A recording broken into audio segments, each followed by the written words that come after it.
जय श्री कृष्ण मित्रों, तमारू स्वागत है गुज्जू ज्ञान बाय छाया चेनल में। आज आपणे वट सावित्री व्रतनी कथा सांभळीशुं। अश्वपति नामे एक भलो अने दयाळु राजा हतो। तेने बधुंय सुख पण वारसदार कोई न मळे। एक दिवस महले कोई महात्मा पधार्या। तेमणे राजा राणीने ब्रह्मानी पुत्री सावित्री देवीनुं व्रत करवा कह्युं। राजा राणीए पूर्व भावथी सावित्री देवीनुं व्रत आदर्युं। 7मे दिवसे सावित्री देवी प्रसन्न थया अने प्रकट थई कह्युं, हे दंपति, तमारी शुं इच्छा छे? राजा राणी बोल्या, देवी, सुख बधी वातनुं छे, मात्र संताननी खामी छे, माटे अमारुं वांझिया मेणुं भांगो। देवी बोल्या, तमारे पुत्रोनो नहीं पण पुत्रीनो योग छे।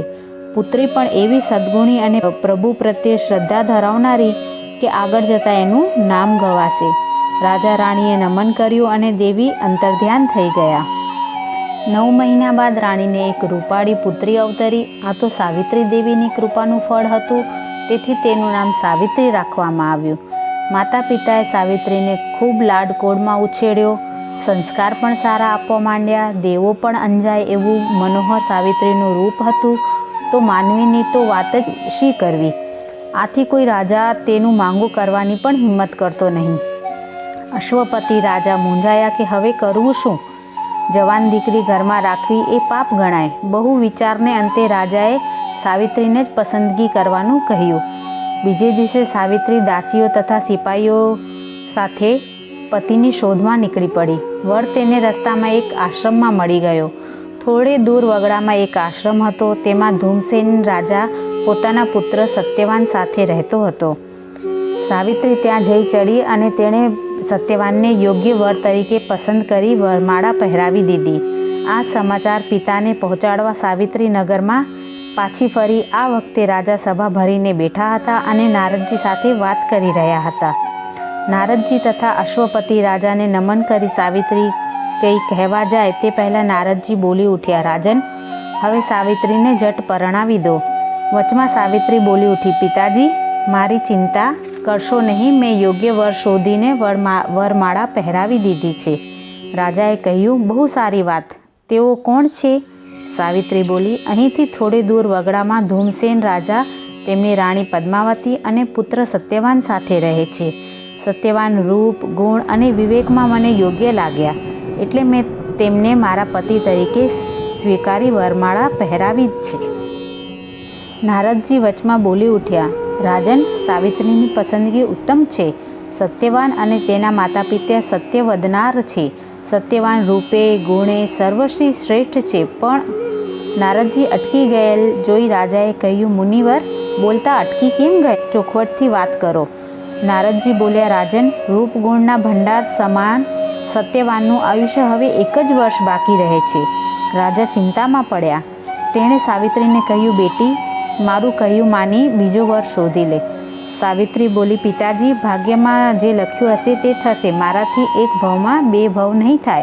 सावित्रीनो अड़ग निश्चय जोई राजा चूप रह्या। नारदजीए पण सावित्रीनी मरजी मुजब राजाने वर्तवानी सलाह आपी अने त्यांथी चाली निकळ्या। सभा विसर्जन करीने अश्वपति राजा सावित्रीने साथे लई वन में धूमसेन राजाना आश्रमे गया। पण त्यां सत्यवान न हता। अंध धूमसेन राजा एक खूणामां બેઠેલા હતા। પગલાંનો અવાજ સાંભળી તે બોલ્યા, કોણ આવ્યું? અશ્વપતિ રાજા પાસે જઈ તેમના પગે પડીને બોલ્યા, રાજન, અશ્વપતિ છું। મારી સાથે પુત્રી સાવિત્રી છે। સુખી રહો। અંધ રાજાએ કહ્યું, હા, તો આપ આ બાજુ ફરવા નીકળ્યા હશો કે કંઈ કામે પધાર્યા છો? અશ્વપતિ રાજાએ કહ્યું, રાજન, આપના પુત્ર સત્યવાન સાથે મારી પુત્રીનું સગપણ કરવા આવ્યો છું। સગપણ આપની પુત્રીનું લગ્ન મારા પુત્ર સાથે? क्या तमे क्या ने क्या हूँ? राजा हतो त्यारे हतो, अत्यारे तो मारू राज्य दुश्मनना ताबामां छे। अमे अहीं झूंपड़ीमां जिंदगी बाकीना दिवसों पूरा करी रह्या छीए। अहीं मेवा, मीठाई, भोजन नथी, सुवा माटे छत पलंग नथी, सेवा चाकरी माटे दास दासीओ नथी, क्यारेक भूख्या पण सूई रहेवुं पड़े छे। एटले तमारी देवी जेवी दीकरीने दुखी करवानी मारी इच्छा नथी। धूमसेन राजाए कह्युं। आ सांभળી सावित्री बोली उठी, भले दुखना डूंगर तूटी पड़े पण हूँ सत्यवानने ज परણીશ। अश्वपति राजाए सावित्रीने बहु समझावी पण ते मानी नहीं। तेथी सत्यवान साथे परणावी दीधी। રાજા મહેલે ગયા અને સાવિત્રી આશ્રમમાં તેના પતિ સાથે રહી આનંદમાં દિવસો પસાર કરવા લાગી. સાવિત્રીએ નારદજી પાસેથી સાંભળ્યું હતું કે સત્યવાનનું આયુષ્ય ફક્ત 1 વર્ષ જેટલું જ બાકી છે. એટલે થોડા દિવસ પછી તેને સાવિત્રી વ્રત આદર્યું અને પૂર્ણ ભાવથી દેવી સાવિત્રીની ભક્તિ કરવા માંડી. સમય વહેવા લાગ્યો. સત્યવાનના મૃત્યુના હવે ત્રણ જ દિવસ બાકી હતા. સાવિત્રી રાત દિવસ દેવીની પ્રાર્થના કરતી હતી, હે દેવી, મારા પતિનું આયુષ્ય વધારો. આમ ને આમ સત્યવાનના મૃત્યુનો દિવસ આવી પહોંચ્યો. સત્યવાનને ખબર નહીં એટલે તે લાકડા કાપવા ગયો. સાવિત્રી પણ સાસુ સસરાની રજા લઈ પતિ સાથે વગડામાં ગઈ. અડધે રસ્તે એક સૂકું ઝાડ જોઈ સત્યવાન તેને કુહાડાનો ઘા મારવા જાય છે. ત્યાં તેના પેટમાં પીડા ઉપડી અને દર્દ સહન ન થવાથી બેભાન થઈ ઢળી પડ્યો. સાવિત્રી તેનું મસ્તક ખોળામાં લઈ રુદન કરવા લાગી. એવામાં ત્યાં એક કાળો અને કદાવર પુરુષ પાડા પર બેસીને આવી પહોંચ્યો. તેનાથી ન ડરતા સાવિત્રીએ હિંમતથી પૂછ્યું, તમે અહીંયા કેમ થોભ્યા? કોણ છો તમે? આવનાર યમરાજ હતા. તે બોલ્યા, પુત્રી, હું યમરાજ છું. આજે તારા પતિનું આયુષ્ય પૂરું થયું છે, તેથી તેને લઈ જવા આવ્યો છું. સાવિત્રી બોલી, આ કામ આપના દૂતો પણ કરી શકે છે, પણ આપ જાતે શું કામ પધારવાનું કષ્ટ ઉઠાવ્યું? યમરાજ બોલ્યા, સત્યવાન જેવા સત્યવાદી અને સદાચારી પુરુષને લઈ જવા મારે જાતે જ આવવું જોઈએ. આમ કહી યમરાજે સત્યવાનના દેહમાં પ્રાણને હાથના પાશ વડે ખેંચી લીધો. તેથી સત્યવાનનું ખોડિયું પડી રહ્યું. સત્યવાનના મૃત્યુથી સાવિત્રીને ઘણો જ આઘાત લાગ્યો. તે તો વિલાપ કરતી યમરાજની પાછળ જવા લાગી. આથી યમરાજ બોલ્યા, હે સાવિત્રી, હવે તું પાછી વળ. લલાટે લખેલા લેખ કદી મીટ્યા નથી. થઈ ગયું તે ભૂલી જા. સાવિત્રી બોલી, હે યમરાજ, પતિ જ્યાં જાય ત્યાં જવાનું મેં નિર્ણય કરેલો છે, એટલે પાછી નહીં વળું. થોડુંક ચાલીને યમરાજે કહ્યું, સાવિત્રી, હવે પાછી વળી જા. મારી સાથે આવવાથી કંઈ વળવાનું નથી. સાવિત્રી બોલી, હું તમારી સાથે 7 ડગલા ચાલી એટલે મિત્રતાનો મારો હક થઈ ચૂક્યો છે. હું તમને મિત્ર ભાવે કહું છું કે આપ ઉદાર થઈ મારા પતિવ્રતા ધર્મ બજાવવા દો. યમરાજે પતિના જીવન સિવાય કોઈ પણ વરદાન માંગવા કહ્યું. સાવિત્રી બોલી, સારું, મારા સસરાનો અંધાપો દૂર થાય એવું વરદાન આપો. તથાસ્તુ, તારી ઈચ્છા મુજબ તારા સસરા દેખતા થશે પુત્રી. હવે પાછી વળ. યમરાજે કહ્યું. સાવિત્રી કહે, તમારા સત્સંગથી મને ઘણી શાંતિ મળશે, માટે તમારી સાથે આવું છું. આ સાંભળી યમરાજ હર્ષ પામીને બોલ્યા, હે પુત્રી, તારી ભાવના સારી છે, પરંતુ મારે મારી ફરજ બજાવવી જોઈએ. તો તું તારા પતિના જીવન સિવાય બીજું કાંઈ માંગી લે. સાવિત્રી કહે, હે દેવ, આપે મારા સસરાને દેખતા કર્યા, હવે તેમનું રાજ્ય પાછું અપાવો. તથાસ્તુ કહી યમરાજ બોલ્યા, પુત્રી, તારી ઈચ્છા મુજબ થશે, હવે તું પાછી વળ. યમરાજ આગળ વધતા હતા ત્યાં સાવિત્રી બોલી, હે દેવ, આપ તો દયાના સાગર છો અને આપ મને પાછા વળવાનું કહો છો, પરંતુ હવે મારા પતિ વગર હું શી રીતે પાછી જાઉં? યમરાજ દયા આવી બોલ્યા, સારું, તારા પતિના જીવન સિવાય જે માંગવું હોય તે ખુશીથી માંગ. ત્રીજા વરદાનમાં સાવિત્રીએ કહ્યું, હે દેવ, મારા પિતાને 100 પુત્રો થાય. તથાસ્તુ કહી યમરાજ આગળ વધ્યા અને સાવિત્રી પાછળ જઈ કહેવા લાગી, હે દેવ, પતિને મૂકીને તો હું પાછી નહીં જાઉં. યમરાજ થંભી બોલ્યા, પુત્રી, હઠ છોડી દે. તારા પતિના જીવન સિવાય ગમે તે માંગી લે. સાવિત્રીએ કહ્યું, મને 100 બળવાન પુત્રો થાય. તથાસ્તુ કહી યમરાજ બોલ્યા, પુત્રી, તારી ઈચ્છા મુજબ તને 100 બળવાન પુત્રો થશે. હવે તું પાછી વળ, મને આગળ જવા દે. સાવિત્રી બોલી, હે દેવ, સંસારમાં સત્પુરુષોના વચન કદી નિષ્ફળ જતા નથી, પરંતુ સ્ત્રીને પતિ વગર સ્વર્ગનું સુખ પણ નકામું છે, માટે હું પતિની સાથે આવીશ. યમરાજ બોલ્યા, પુત્ર, હવે તારે પાછું વળવું જ જોઈએ. તારા ઉપર પ્રસન્ન થઈ હું છેલ્લું વરદાન માંગવા કહું છું. તારા પતિના જીવન સિવાય જે ઈચ્છા હોય તે માંગ.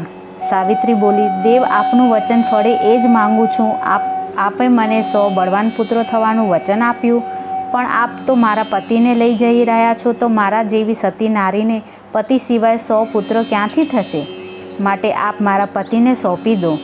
યમરાજ સાવિત્રીની બુદ્ધિ જોઈ તેના પર અધિક પ્રસન્ન થયા અને તેણે 5 વરદાનમાં બધું જ માંગી લીધું હતું. હવે તેનાથી ફરાય તેમ નહોતું. તેથી સાવિત્રીને કહ્યું, પુત્રી, હું તારા પતિને જીવનદાન આપું છું. તેનું આયુષ્ય 400 વર્ષનું થશે. તું ખુશીથી તારા સ્વામીને લઈ જા. સાવિત્રીને આશીર્વાદ આપી યમરાજ ચાલ્યા ગયા. સાવિત્રી પાછી જે વૃક્ષ નીચે પતિનો દેહ પડ્યો હતો ત્યાં ગઈ અને ખોળામાં માથું લીધું કે તરત જ સત્યવાને આંખ ઉગાડી અને આળસ મરડી બેઠો થયો. પતિને સજીવન થયેલો જોઈને સાવિત્રીને આનંદ થયો.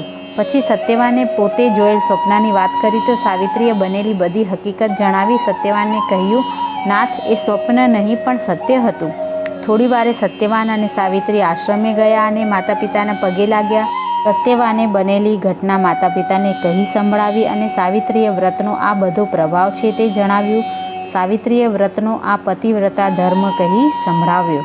એવામાં એક રાજદૂત આશ્રમમાં આવી ધૂમસેન રાજાને નમન કરી બોલ્યો, રાજન, આપનું રાજ્ય જે દુષ્ટ મંત્રીએ દગા ફટકાથી પડાવી લીધું હતું તેને પ્રજાએ ગાદી પરથી ઉઠાડી કેદ કર્યો છે અને આપને રાજગાદી પર બેસવા બોલાવ્યા છે, માટે આપ નગરમાં પધારો. આમ ધૂમસેન રાજાને ગયેલું રાજ પાછું મળ્યું. વર્ષો વીતતા યમરાજના વરદાન મુજબ સાવિત્રીના પિતાને ત્યાં 100 બળવાન પુત્રો થયા. તેવી જ રીતે સાવિત્રી પણ 100 પુત્રોની માતા બની અને બધે આનંદ થઈ ગયો. આવો વટ સાવિત્રી વ્રતનો પ્રભાવ છે. હે દેવી સાવિત્રી, તમે જેવા સાવિત્રીને ફળ્યા તેવા તમારું વ્રત કરનારને, આ કથા વાંચનાર સાંભળનારને ફળજો. મિત્રો, આજનો વિડીયો તમને મારો કેવો લાગ્યો એ મને જરૂરથી કમેન્ટ બોક્સમાં જણાવજો. અને જો તમે અમારા ચેનલ પર નવા હો તો ચેનલને સબસ્ક્રાઈબ કરજો, લાઈક કરજો અને તમારા ફ્રેન્ડ્સ અને ફેમિલી સાથે શેર કરજો. આ ચેનલમાં તમને ગુજરાતી રસોઈ, પૂજા પાઠ, વ્રત, કથા, જ્યોતિષ, વાસ્તુ બધાની માહિતી આપવામાં આવશે. તો ચેનલને જરૂરથી સબસ્ક્રાઈબ કરજો. તો મળીએ નવા વિડીયો સાથે. ત્યાં સુધી બધાને જય શ્રી કૃષ્ણ.